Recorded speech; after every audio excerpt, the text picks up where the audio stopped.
Bonjour et bienvenue dans ce cours dédié au squelette et aux articulations. Commençons donc par le sommaire. Dans un premier temps, nous allons vous présenter la notion de squelette et celle des os. Dans un deuxième temps, nous allons vous présenter les différentes parties qui composent le squelette du corps humain. Dans un troisième temps, nous allons aborder la notion d'articulation. Nous allons définir cette notion et surtout nous allons la catégoriser. Dans un quatrième temps, nous allons vous présenter la notion de diarthrose, qui est une articulation spécifique. Et enfin, nous allons aborder la notion de mouvement articulaire. Commençons donc par le squelette et les os. Le squelette, c'est la charpente osseuse qui tient le corps humain. Il va servir à supporter tous les organes et les muscles de l'organisme.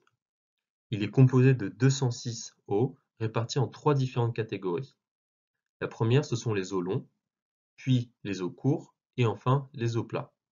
Nous vous conseillons de mettre pause sur cette diapositive afin de pouvoir étudier plus en profondeur le schéma qui se trouve sur votre droite. Comment se structure un os? Un os est composé à la fois d'un tissu osseux compact, qui est très résistant dans sa partie externe, mais aussi d'un tissu qu'on dit spongieux, car constituant lamelles organisées en travées comme des éponges dans sa partie interne.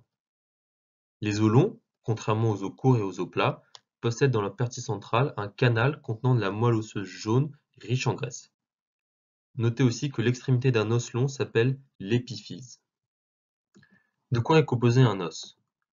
Il est tout d'abord composé du périoste, c'est un ensemble de couches de la périphérie des os longs et des os plats qui vont assurer la croissance de l'os en épaisseur.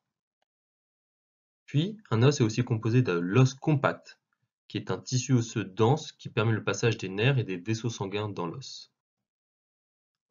Troisième partie, la moelle osseuse rouge.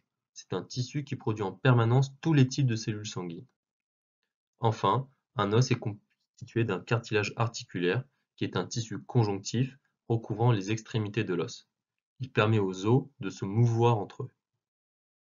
Prenez le temps d'observer le schéma sur votre gauche, qui résume tout ce que nous venons de vous dire auparavant. Sur la droite, nous précisons la composition d'un os. Un os va renfermer 45% d'eau, 20% de molécules organiques et 35% de sels minéraux.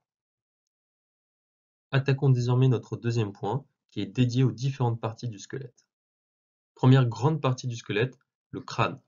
Il est composé de 8 os plats qui protègent l'encéphale, aussi appelé cerveau, des agressions extérieures. Prenez le temps d'observer les deux schémas ci-dessous.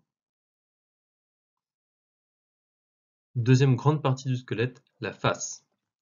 La face est composée de plusieurs os qui forment des cavités abritant certains organes.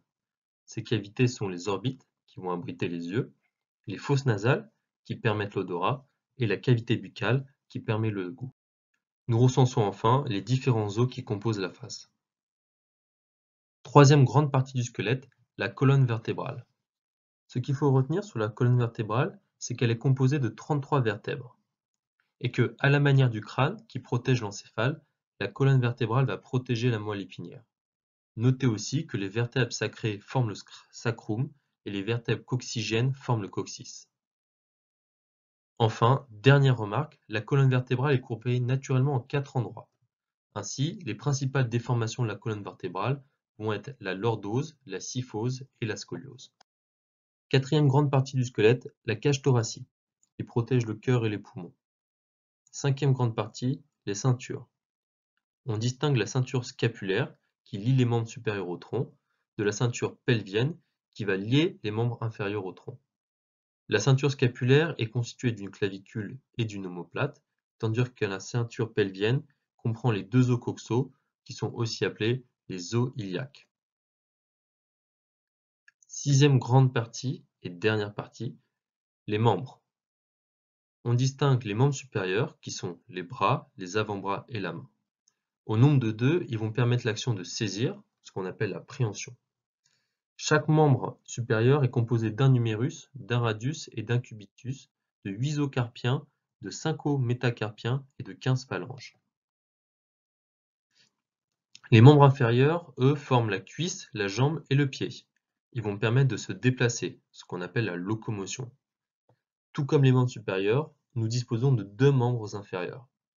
Chacun de ces membres va comprendre un fémur, un tibia, un péroné, 6 os tarsiens, 6 os métatarsiens et 15 phalanges. Troisième grande partie de notre cours, les articulations. Qu'est-ce qu'une articulation? C'est un lieu de réunion entre deux ou plusieurs parties du squelette, tout simplement. On distingue plusieurs types d'articulations. Premier type, les synarthroses, qui sont les articulations fixes. Ces articulations ne permettent aucun mouvement. Citons par exemple les articulations situées entre les os du crâne, les os de la face, les vertèbres sacrées ou encore les vertèbres coccygées. Deuxième type d'articulation, les amphiarthroses, les articulations semi-mobiles, qui permettent des mouvements de faible amplitude. Citons par exemple les articulations situées entre les vertèbres, entre le sacrum et l'os iliaque.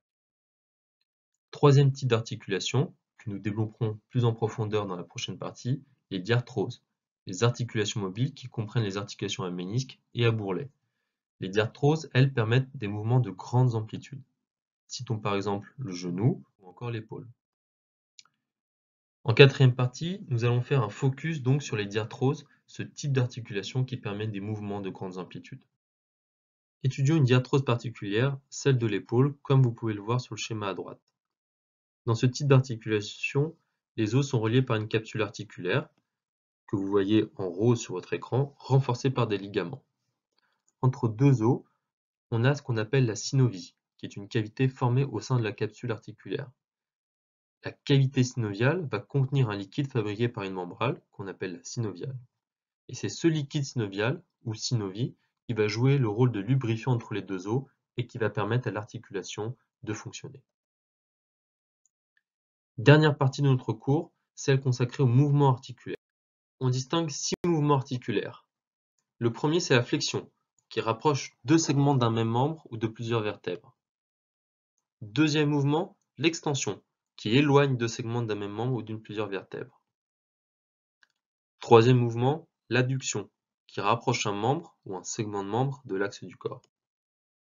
Quatrième mouvement, l'abduction, qui éloigne cette fois-ci un membre ou un segment de membre de l'axe du corps.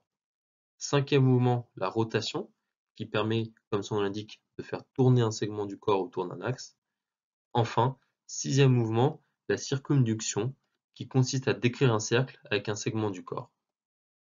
Vous devez retenir aussi qu'il existe deux mouvements propres aux membres supérieurs.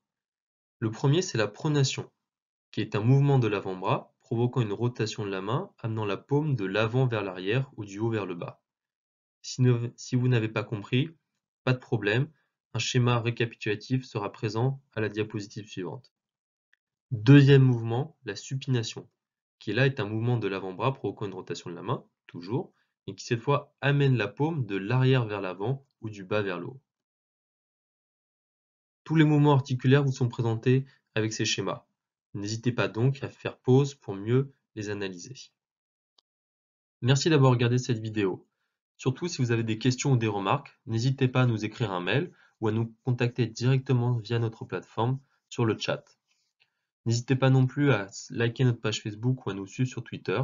Nous mettons souvent à disposition de nouvelles vidéos gratuites ou des promotions. À bientôt sur Prépa Academy.